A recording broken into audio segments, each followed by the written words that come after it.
converting from a decimal to percent. When you're going from a decimal to percent, you must multiply it by 100.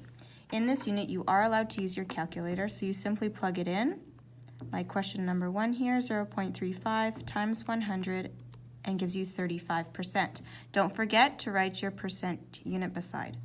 For number 2 here, even if there are 3 decimal places, you still do the exact same thing, multiply by 100, and here you would get 67.8%.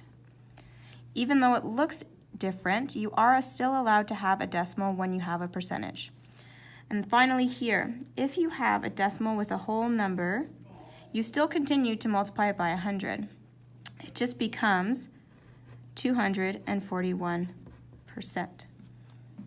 Now, percent to a decimal, it's very much the same, you're just doing the opposite.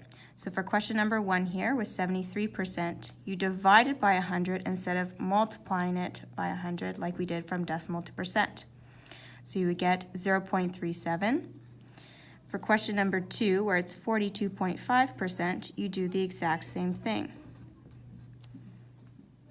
Again, using your calculator, and you get 0.425 as your decimal. When you have, be very careful, if it's just 6%, if it's 1-digit percent, when you're dividing by 100, it's not going to be 0.6, it's 0.06 as your decimal.